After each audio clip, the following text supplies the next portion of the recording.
Buenas tardes.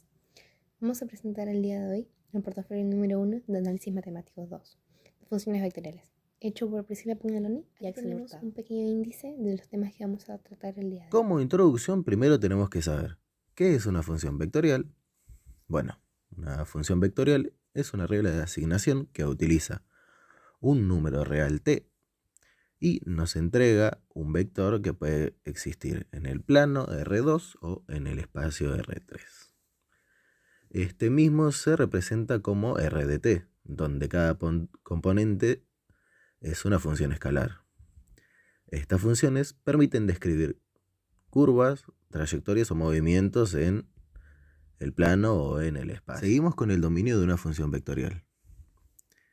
Este no es más que la intersección de los dominios de sus componentes, como se puede observar en este ejemplo donde tenemos una R de t con distintas funciones en sus componentes y sabiendo que el dominio de un logaritmo natural de t está definido para todos los t mayores a 0, tenemos que el dominio de la función r de t es de 0 a más infinito. Continuamos con límite y continuidad.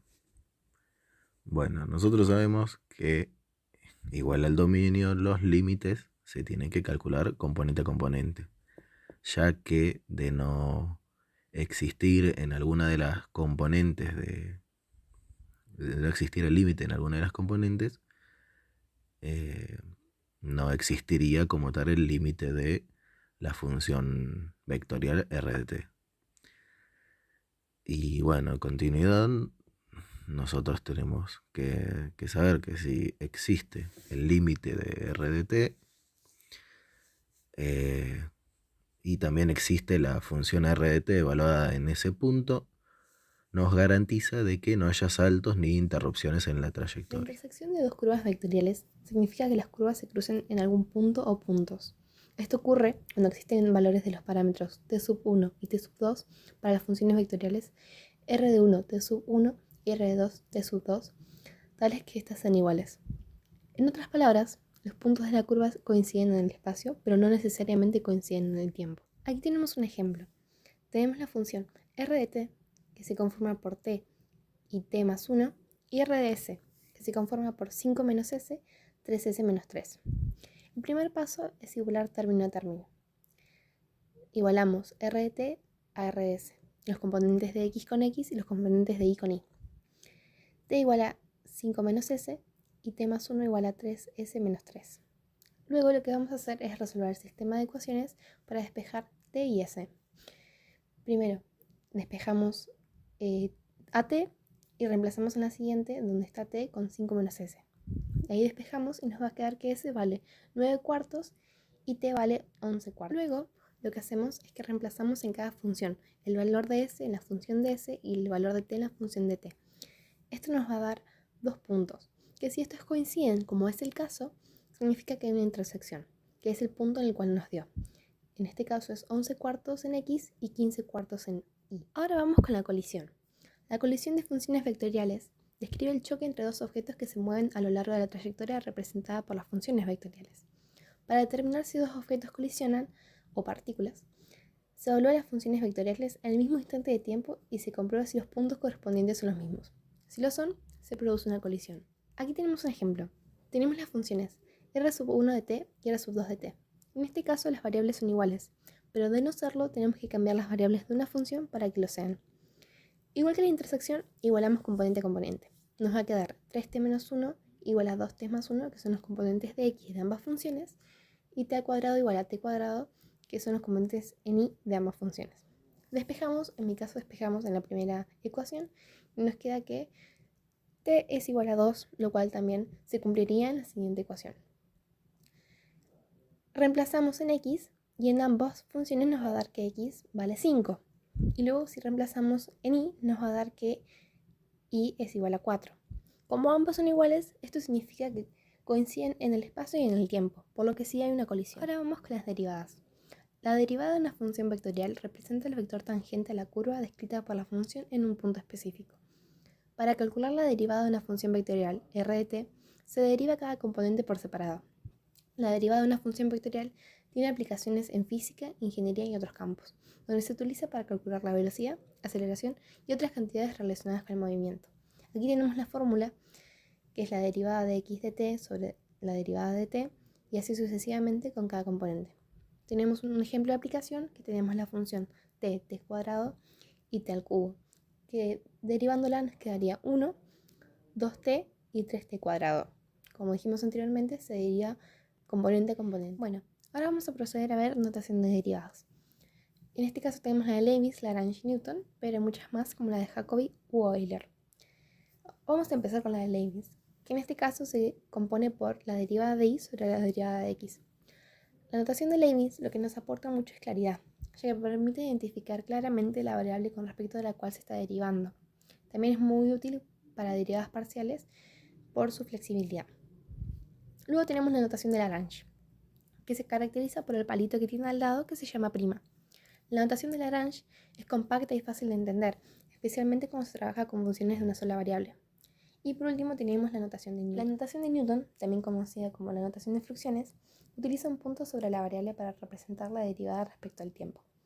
Por ejemplo, la derivada de x se escribe como x puntito y la derivada de y se escribe como y puntito. Su uso en física. Esta notación es especialmente útil en la mecánica, para representar la velocidad, que es la primera derivada del desplazamiento, y la aceleración, que es la segunda derivada del desplazamiento. Ejemplo, si tenemos una función de posición x de t, donde x es la posición y t es el tiempo, entonces x puntito representa la velocidad y x con dos puntitos representa la aceleración. Integrales. El cálculo de integrales actúa similar al cálculo del dominio, límites y derivadas, en el sentido de que se realizan integrando cada componente individualmente. Y la integral de, por ejemplo, la función r de t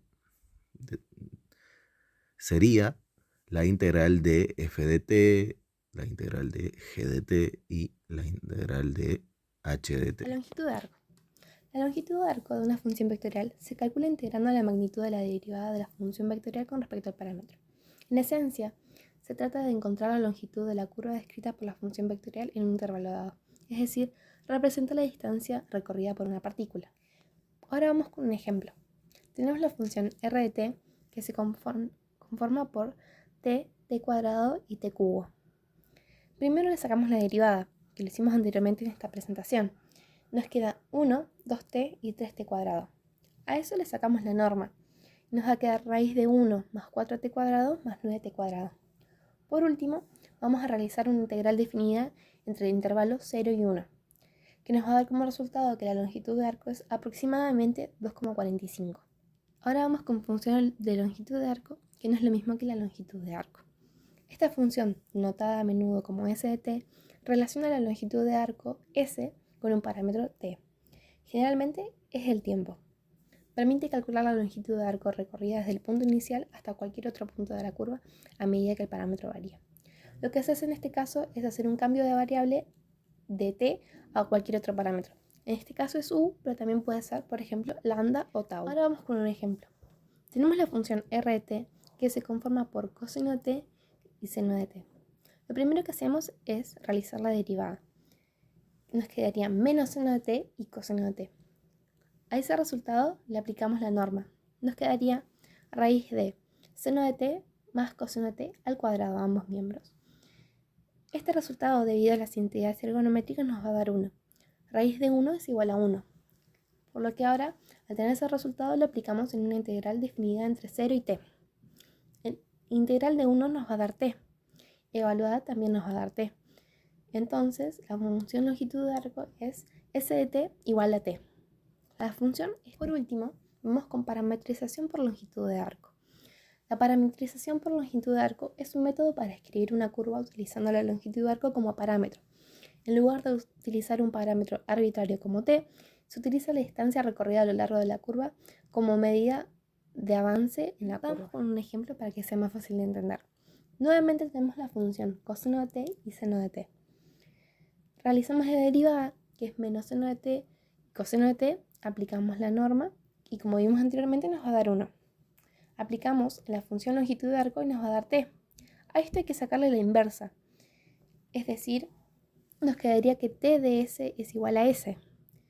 Lo que hacemos ahora es que t es igual a s, entonces reemplazamos a s dentro de la función original. Nos quedaría coseno de s, seno de s. Y para que quede más cómodo y lo entendamos mejor, si sabemos que s es igual a t, reemplazamos nuevamente la s por la t y nos queda coseno de t, seno de t. Vectores, tangente, normal y binormal. Bueno, el vector tangente unitario se obtiene con la derivada de r de t sobre la norma de la derivada de r de t. El vector normal unitario se obtiene con la derivada del vector tangente unitario sobre la norma de la derivada del vector tangente unitario. Y el vector binormal unitario se puede obtener con el producto cruz de los vectores tangente unitario y normal unitario. En la imagen podemos ver los vectores tangente y normal, y dado que nos encontramos en el plano, no existe un binormal.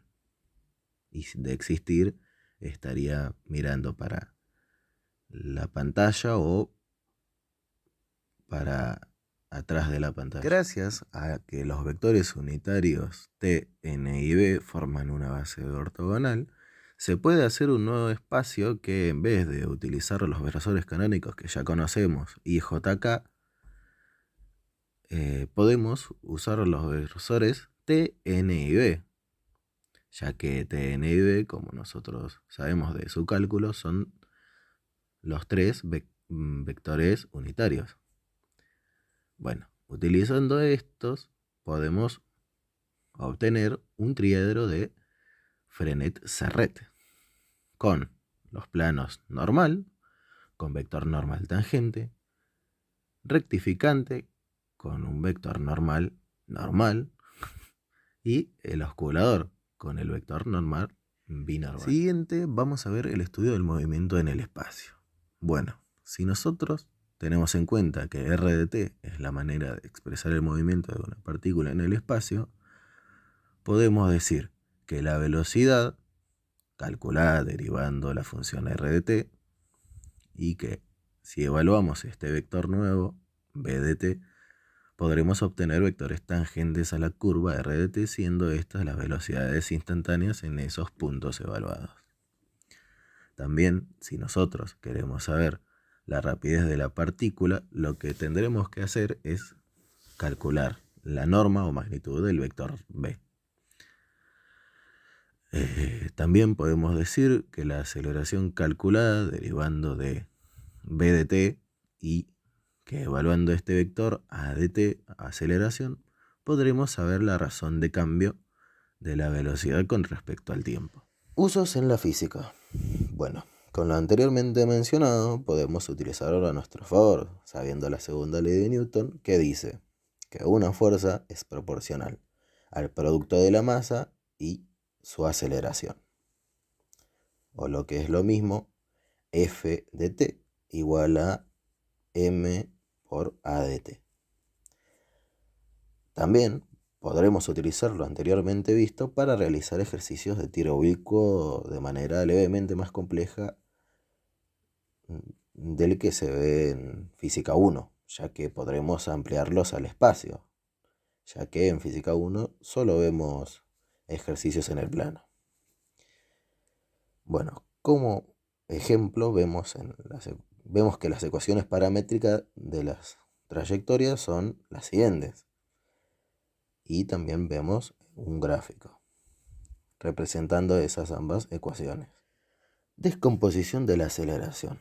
Bueno, con frecuencia cuando se estudia el movimiento de una partícula es útil resolver la aceleración en dos componentes, a saber, una en la dirección de la tangente y otra en la dirección de la normal. Si escribimos b para la rapidez de la partícula, entonces tendremos que a de t es igual a la derivada de la velocidad y a de n es la curvatura por el cuadrado de la rapidez, siendo estas ambas las componentes t y n de la aceleración como vector.